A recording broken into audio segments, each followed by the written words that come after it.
Hello everyone, कैसे हैं आप लोग। आप सबको दिवाली की हार्दिक शुभकामनाएं। और मैं आशा करता हूं कि आप लोगों का लोग सब सकुशल और मंगलमय हैं। खुश है तो खुशियां बांटिए, और किसी वजह से खुदा न खास्ता अगर आप मायूस हैं या दुखी हैं तो घबराइए मत। कोई भी चीज़ें स्थायी नहीं होती है, कोई भी चीज़ें परमानेंट नहीं है। टाइम चेंज होगा, रात के बाद दिन होगा, तो आप लोग टेंशन मत लीजिए। कोशिश अपनी जारी रखिए, क्योंकि सब कुछ कोशिश पे और उम्मीद बनाए रखिए। तो चलिए, जैसे कि आप लोगों ने टाइटल में पढ़ लिया है कि ये एक थोड़ा सा इंफॉर्मेशनल वीडियो है कि आप एक स्टेट से दूसरे स्टेट में गाड़ी ट्रांसफ़र करने में जो ताम झाम है, माथापच्ची है, वो क्या है और कैसे किया जा सकता है आसानी से। ये मैं आपको अपने पर्सनल एक्सपीरियंस से बताऊंगा। अगर आपको ज़्यादा डिटेल्स में परसेंटेज फिगर्स चाहिए तो हमारे गूगल भैया है, तो उनसे आप जान सकते हैं। बट मैं आपको आसान भाषा में छोटी सी छोटी चीज़ें आपको मैं बताने की कोशिश करूँगा। तो चलिए शुरू करते हैं।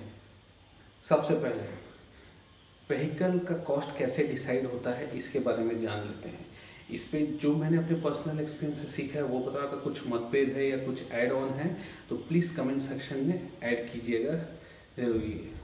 तो एक व्हीकल का कॉस्ट सबसे पहले होता है एक्स शोरूम। एक्स शोरूम क्या है? जो डीलर और जो मैन्युफैक्चरर है उसके बीच में जो डीलिंग होती है, उनका कमीशन और दुनिया भर का तामझाम, तो वो एक तरीके का आसान भाषा में सेलिंग प्राइस है जो डीलर और मैन्युफैक्चरर के बीच में हुई है। तो आपको हमेशा एक्स शोरूम मिलेगा। ऑन रोड क्यों नहीं दिखता? क्योंकि ऑन रोड हर स्टेट टू स्टेट डिफरेंस होता है। क्यों डिफरेंस होता है? क्योंकि एक्स शोरूम में ये सब चीज़ें जो मैं अभी आपको बताने वाला हूँ ये जुड़ती है। सबसे पहले जुड़ता है रोड टैक्स। रोड टैक्स मतलब जो रोड है उसकी मेंटेनेंस, उसके कंस्ट्रक्शन के ऊपर जो पैसा लगेगा वो आपसे, ये गाड़ी चलाने, आप जो उस रोड पर गाड़ी चला रहे हैं तो ये आपसे लिया जाता है रोड टैक्स। जाहिर सी बात है भैया, हमें अच्छा रोड चाहिए तो थोड़ा सा अच्छा चीज़ चाहिए, तो थोड़ा सा अपना जेब ढीला करना पड़ेगा। तो road tax state to state differ होता है, क्योंकि 80% रोड स्टेट वाइज ही बनते हैं। 20% आपके नेशनल हाईवेज हो जाते हैं जो कि हमारे जो कि गवर्नमेंट, सेंट्रल गवर्नमेंट देखती है। क्विक क्वेश्चन, हमारे रोड ट्रांसपोर्ट मिनिस्टर कौन है? मिस्टर नितिन गडकरी हैं। तो चलिए, नेक्स्ट चीज़ है चेस। जो ग्रीन सेस लगता है वो कई जगह लगते हैं, कई जगह नहीं लगते हैं। वो 1% लगते हैं, क्योंकि 2016 में जो डीजल इंजन का बैन हुआ था दिल्ली और दिल्ली एनसीआर में, उसकी वजह से लगते हैं। फिर आपके आते हैं इंश्योरेंस। मोस्ट इम्पॉर्टेंट इंश्योरेंस होना है, वो भी 3 प्रकार के होते हैं, कॉम्प्रिहेंसिव, जीरो डिप्रिसिएशन और थर्ड पार्टी। तो इस पे मैं एक अलग ब्लॉग बनाऊंगा, नहीं तो ये ब्लॉग हो जाएगा पूरा 24 घंटे या 3 घंटे का।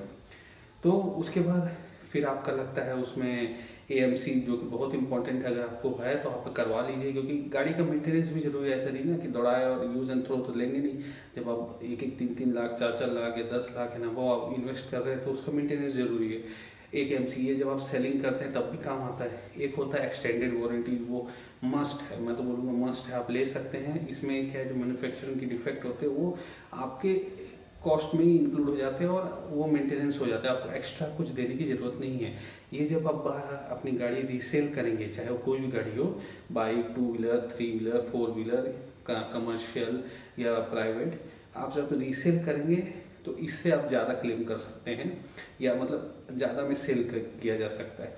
एक सबसे बेकार वाला चीज़ होता है वो handling and logistic. Be a smart buyer. Road tax और हैंडलिंग एंड लॉजिस्टिक, इसमें कई शोरूम्स घपला करते हैं। कैसे? रोड टैक्स में क्या होता है, ये कुछ कुछ जोड़ के परसेंटेज ज़्यादा बता देंगे।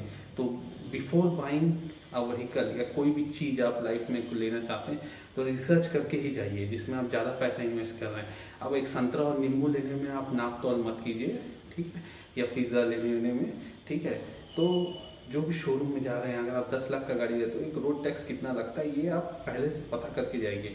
आरटीओ में पता कर लीजिए, और आजकल तो ऑनलाइन का ज़माना है, कहीं निकलने की जरूरत नहीं, मिल जाते हैं सब, गूगल भैया है हमारे। और नहीं तो इसमें आपको एक्स्ट्रा 8% है तो उसको 9 कर देंगे, वो एजेंट का कमीशन, ये सब करके। हालांकि बहुत लोग नहीं करते, बट कहीं कहीं चल रहा है अभी भी है।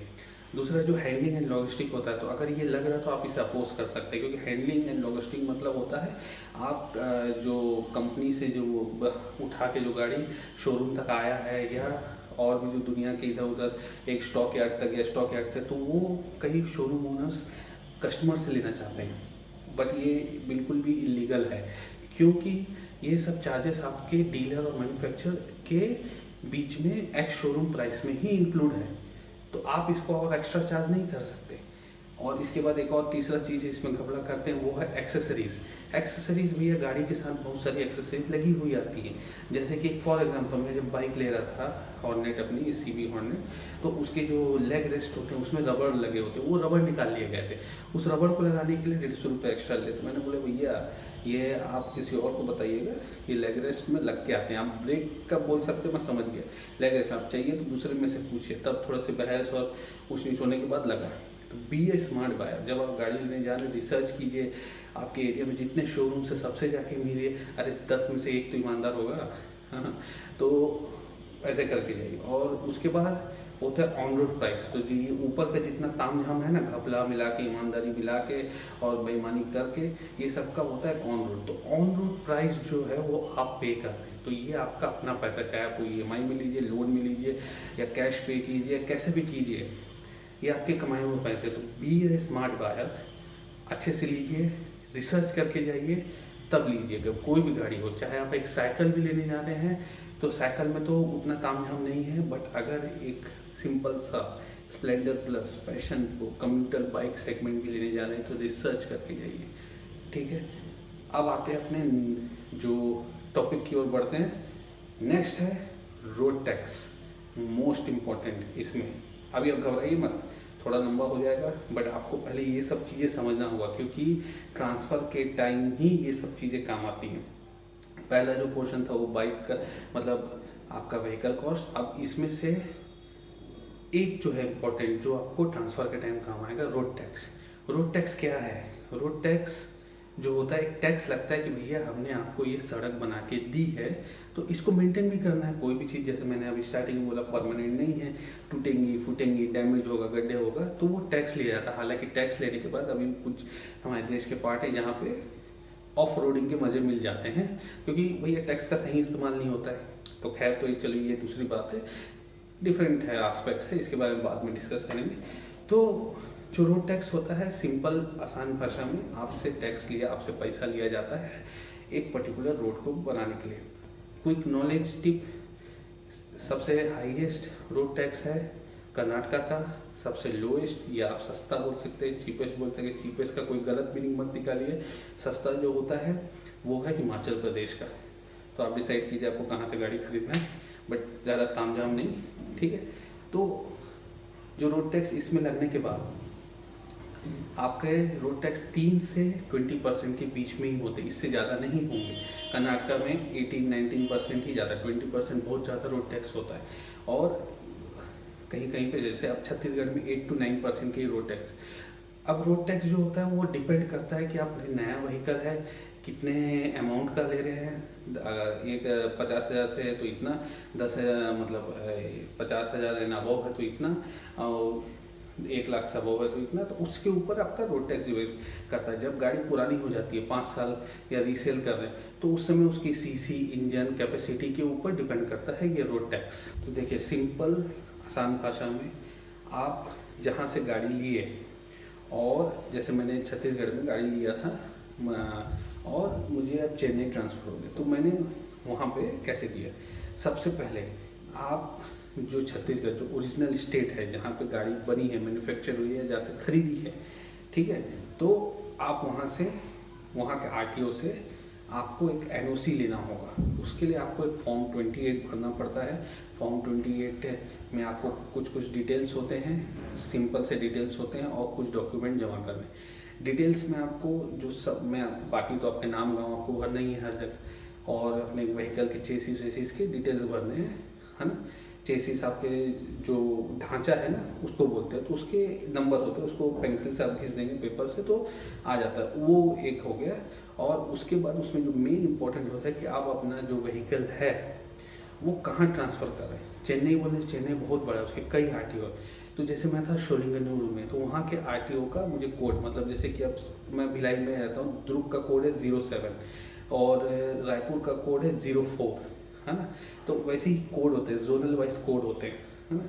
तो आपको वो कोड वाला, ऐसे नहीं कि आप चेन्नई लिख देंगे, तो वहाँ के आरटीओ का आपको कोड उसमें भरना पड़ता है। वो आप एक बार भर दिए और अपने आधार कार्ड, पैन कार्ड और जो आपका ड्राइविंग लाइसेंस है, इसके बाद आपका ओरिजिनल जो बिल है और आरसी बुक जो होता है, अगर गाड़ी ईएमआई में है तो आपको जो ईएमआई ले रहे हैं उसके कुछ डॉक्यूमेंट्स, ओरिजिनल मतलब डॉक्यूमेंट्स जमा करने पड़ते हैं, दिखाना पड़ेगा वहाँ पे, ठीक है। कई स्टेट में पुलिस वेरिफिकेशन कराना पड़ता है, तो ये तामझाम है। तो ये आप लेने के बाद इसके ये फिजिकली आपको जाना होगा। अगर ईमानदारी से जाएंगे, हार्ड वर्कर हैं, तो ऑफिस खुलने के 2 घंटा पहले खड़े हो जाइए और लाइन वगैरह करवाइए, टाइम लगेगा। अगर थोड़ा सा एक्स्ट्रा पैसा खर्च के टाइम बचाना चाहते हैं तो एजेंट पकड़िए, उसमें भी टाइम लगेगा। तो पहला ड्राइविंग लाइसेंस, पैन कार्ड, आपका अगर बाइक आपके नाम पे है तो आरसी बुक, ओरिजिनल्स आपके आधार में ही आपका एड्रेस प्रूफ, वो सब हो जाएगा। गाड़ी अगर ईएमआई में है तो आपके जो फाइनेंस के डिटेल्स उसमें देने होंगे। फॉर्म 28 भरिए, उसमें आपका जो नया आरटीओ है वहाँ का जो मेन है वो भरना पड़ेगा। बाकी चेसिस ये भर के आपने अपने करेंट जो ओरिजिनल, जहाँ ओरिजिनेटेड जो स्टेट है, छत्तीसगढ़ में जैसे मैं हूँ तो मेरे को दुर्ग के आरटीओ में मैंने ये जमा कर दिया। जमा करने के बाद आपका एनओसी बनता है सिर्फ और सिर्फ 3 महीने के लिए, सिर्फ 3 महीने के लिए, ठीक है। आपको इस 3 महीने में ही इसको उस स्टेट में रजिस्टर कराना होगा या ट्रांसफ़र कराना होगा। अब मैं पहुंच गया चेन्नई, एनओसी बन गया 3 महीने का, ठीक है, बाइक भी आ गई, ठीक है। अब मैं गया आरटीओ के शोइंग ऑफिस चेन्नई में। एज यूजुअल लैंग्वेज प्रॉब्लम है, कोई प्रॉब्लम नहीं, क्योंकि भैया तमिल वहाँ बोलते हैं, मुझे तमिल नहीं, मैंने इंग्लिश में कम्युनिकेट किया। वहाँ सीन ये है, जब आप नए स्टेट जाते हैं तो वहाँ आपको फॉर्म 20 भरना पड़ता है, जो कि नया रजिस्ट्रेशन के लिए। फॉर्म 27 भरना पड़ता है आपको फिर से न्यू रजिस्ट्रेशन लाने के लिए। ये हो गया। इसके बाद जो आप एनओसी लाए हैं, एनओसी जो आप मिला अगर पुलिस वेरिफिकेशन है वो देके इन 2 फॉर्म्स के साथ, और आपका जो वहाँ पे करेंट एड्रेस है ना, उसका डॉक्यूमेंट, चाहे इलेक्ट्रिक बिल हो गया या कुछ है, चाहे रेंट एग्रीमेंट हो गए, कई स्टेट में रेंट एग्रीमेंट है, वो देके आपको अपना गाड़ी वहाँ दिखाना पड़ेगा।